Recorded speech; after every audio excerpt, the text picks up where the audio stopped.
Factoring trinomials, guys, where a is greater than 1. Does anybody have any idea what that even means? Okay. My a term, remember, if I have... Yeah, good. If I have ax squared, it's a x squared plus bx plus c. That should be an x like that. A right there is our first term. It's the coefficient of our x squared. We did problems earlier this week, last week, something like this, where it said to factor, and you guys were given x squared plus 7x plus 10. So he said a times c, right? Factors of 10 that multiply to give me 10, but add to give me 7. So you told me it was what? X plus 5, x plus 2, correct? Okay. We're going to do the exact same thing, but no, we're going to have one extra step. This is how we factor when the a term, the number in front of x squared is not 1. All right, some of you may have been taught a different way to do this, and if it works for you, that's fine. This is just the way that I teach it. So the first thing I'm going to do is I'm going to say, okay, a times c. 3 times negative 5 is negative 15. Agreed? Mm-hmm. So I need factors of negative 15 that are going to multiply to give me negative 15, but add to give me a negative 2. What would those be? Negative 5 and 3. Negative 5, positive 3. Do you remember the trick? If the last number is negative, then the middle term, the sign of the middle term goes with the bigger number. All right, we're going to put our p's in the front of each of them. I have one extra step. If I were to FOIL this out, what is p times p? P squared. I don't want p squared. I want 3p squared, correct? So you're going to do the same process. A times c, figure out what multiplies to give you one number, add to give you the middle. The extra step is to take the a term, which is 3, and put it underneath both of your factors. We're going to put it underneath both of our factors. And then we're going to simplify. Does 5 divided by 3 simplify to a nice, pretty number? No. So 3 is going to become my coefficient. 3p minus 5. Does 3 divide by 3? Yes. So I'm left here with p plus 1. So now, here is my final answer. How do I know that my answer is correct? What can I do to go back and check? Can I FOIL this? Okay, what's 3p times p? 3p squared. What is 3p times 1? Plus 3p. Negative 5 times p is minus 5p. Negative 5 times 1 is negative 5. If I combine like terms in the middle here, I have 3p squared minus 2p minus 5. And that's what I started off with, correct? So you can always check these, make sure that you're right. So we're going to do a bunch of these together. We're going to always start off by asking ourselves the question, is there a GCF? If there is one, take it out. Make your number smaller, make your life easier. But if there's not, we're just going to go through and factor what a is not 1, bigger than 1. Is there a GCF between 3n squared minus 8n plus 4? No. So a times c, guys, 3 times 4 is 12. What are the factors of 12 that multiply to give me 12, but add to give me a negative 8? Negative 2, negative 6. Good. Minus 2, minus 6. Remember, if the last term is positive, then both parentheses get the middle term. If you don't know the factors, guys, write them out. Factors of 12, 1 and 12, 2 and 6, 3 and 4. What combination could give you a negative 8 when you add, but a positive 12 when you multiply? Now, the last step, since my a term is not 1, I'm going to take this a term, I'm going to put it underneath both of my factors, and we simplify. Does 2 divide by 3 nice and pretty? No. So 3 becomes your coefficient. So it's 3n minus 2. Does 6 divide by 3 nice and pretty? Yes. N minus what? 2. And you can go back and FOIL to check. When you FOIL it back out, you should get to the original that you started with. We okay? Yeah. All right, let's look at 5.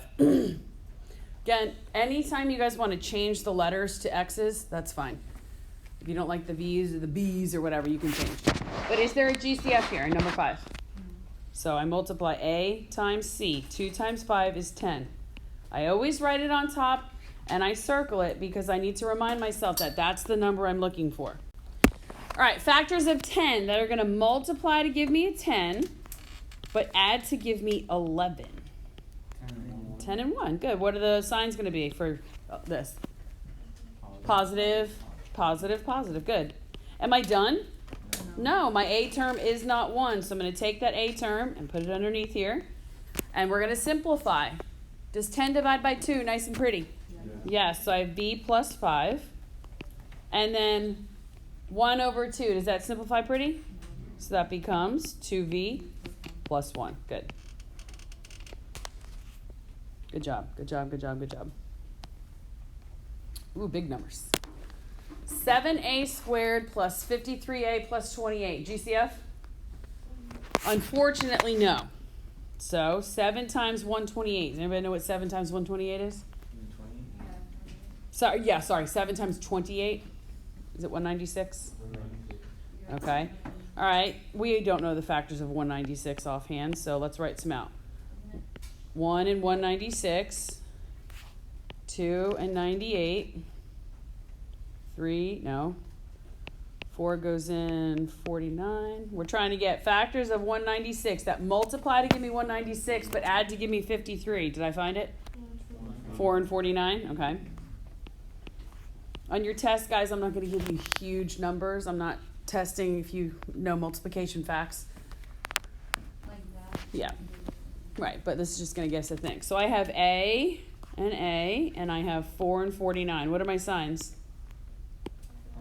Positive, positive, good. And my last little step is I have to take that A term and divide both of my factors. 4 divided by 7, pretty? Nope, so this becomes my coefficient. 7A plus 4. 49 divided by 7, nice and pretty. And again, you can factor, simplify, and then you can put it back together. You can FOIL it back together to check your answer.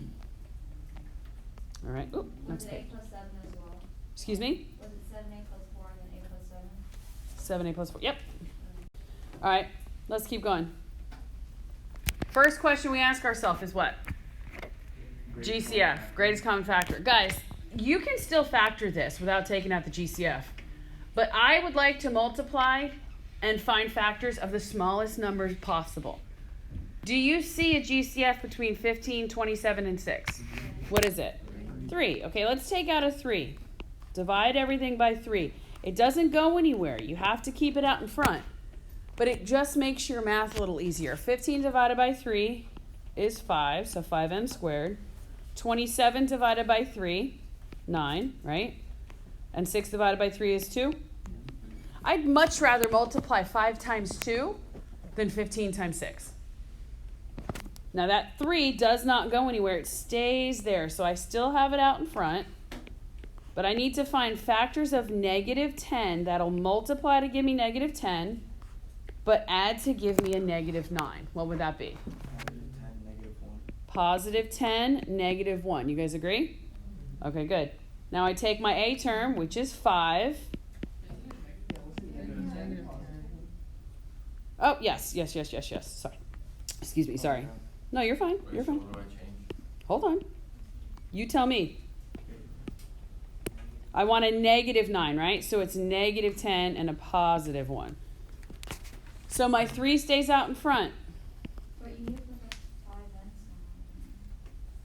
My 3 stays out in front. When I divide 10 divided by 5, what do I get? Yep. Negative 2. And then 1 divided by 5. Does that work out pretty? No. So then my 5 becomes my coefficient. So 5n plus 1. There, Allie, is where your 5n is. Right, sorry. No, you're fine. You're fine. You're fine. No worries. No worries at all. All right. We get to 11. I just want to point something out to you guys. What do you notice about 4n squared and 25? They're both what? Go into it. Oh, wait, no. They're both perfect squares. Good. This is not a perfect squares trinomial, though. A perfect square trinomial, the last term has to be positive because when you square a number, what happens to it? It becomes what? If you square a negative number, it becomes what?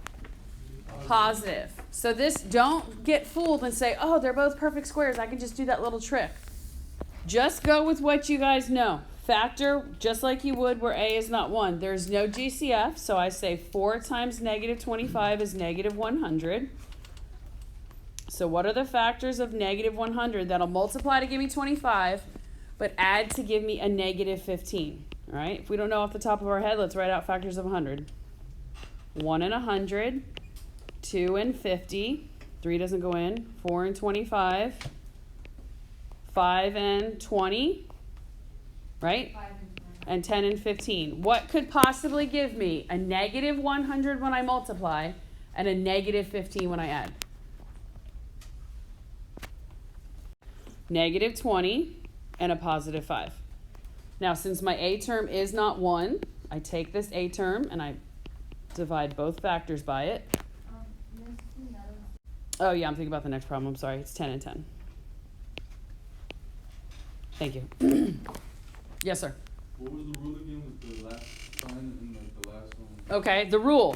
The rule is if the last sign is negative, then you're going to have different signs in your parentheses, and the bigger factor will get this middle sign. So since 20 is bigger than 5, it's negative 20 and a positive 5. Now, when we simplify this, guys, 20 divided by 4 is, so n minus 5. 5 divided by 4, pretty? So that 4 becomes my coefficient, so it's 4n plus 5. Somebody asked me last period, can we just have a bunch like 13? Why? It's easy. Sure. If you guys look at 13, is there a GCF? No, so I'm just going to multiply a times c, right? 4 times 4 is 16. Well, what are the factors of 16 that'll multiply to give me 16 but add to give me 17? 16. 16 and 1. I need a negative 17. So what do both of my signs need to be? Good. And then since my a term is not 1, I'm going to divide both of my factors by that a term. So 16 divided by 4, this is going to give me n minus 4. And then 1/4 doesn't simplify pretty, so this is going to become 4n minus 1. That's it. Let's do 17. Stay with me, guys. Don't go ahead to the other ones. I'm picking certain ones to do, so I can highlight them for you. You'll have time. You're not going to have a ton to do for homework. But if I look at number 17, is there a GCF? No. So I'm going to multiply a times c, which is negative 36. So I need factors of negative 36 that multiply to give me negative 36, but add to give me 5. 9 and negative 4. Positive 9, negative 4. Now the rule, if the last term is negative, you're going to have different signs in your parentheses, and the bigger factor gets that middle sign.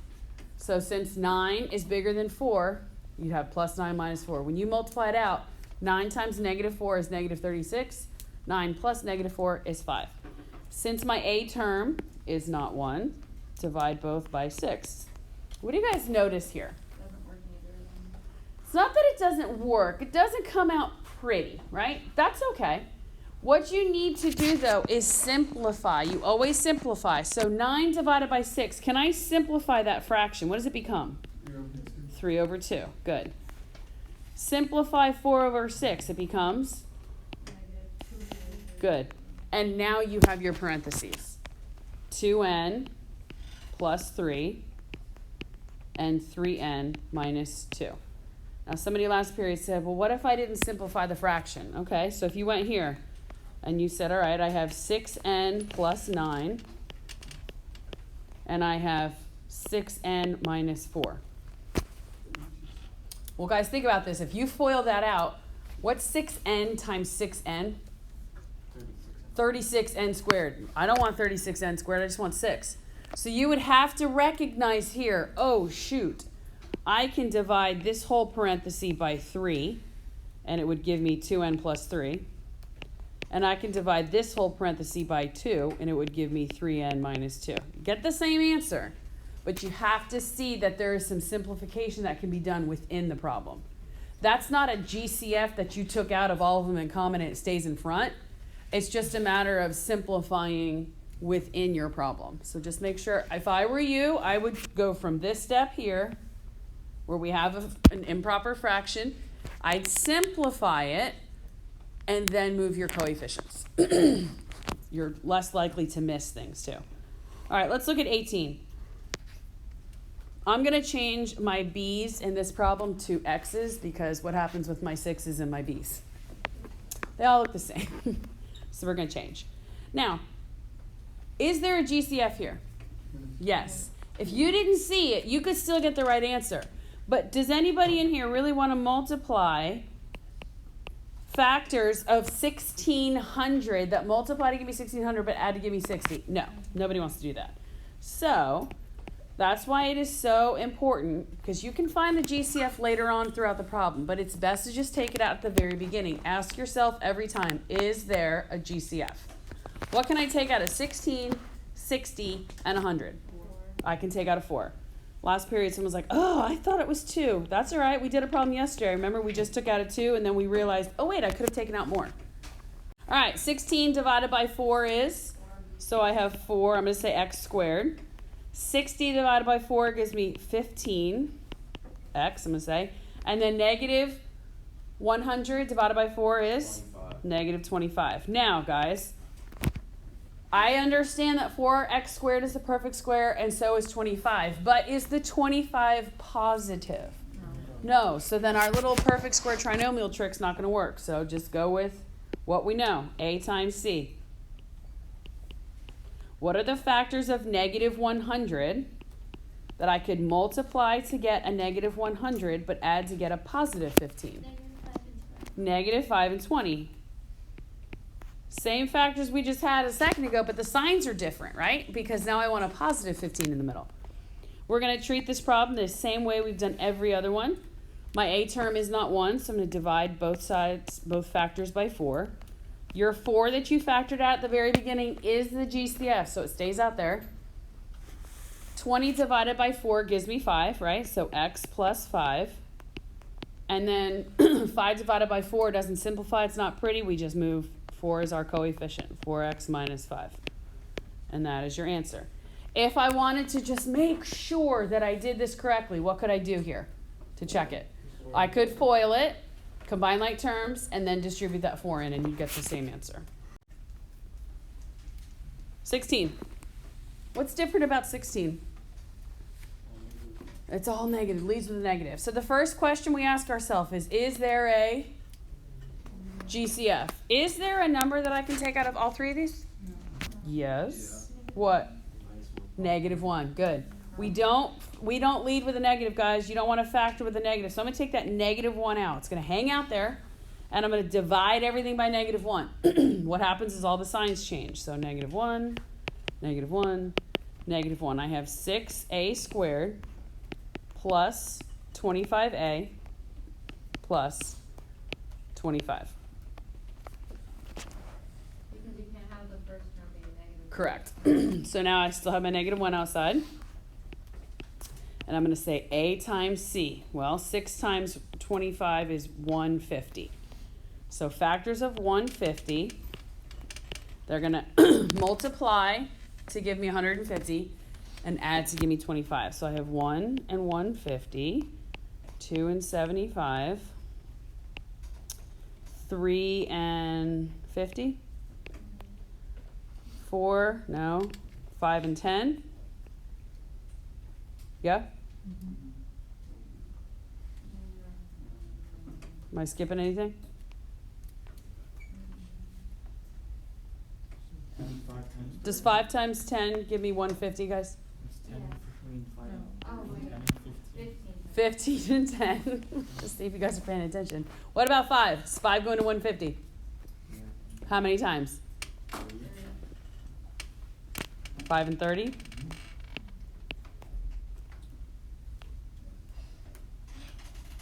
Anything else?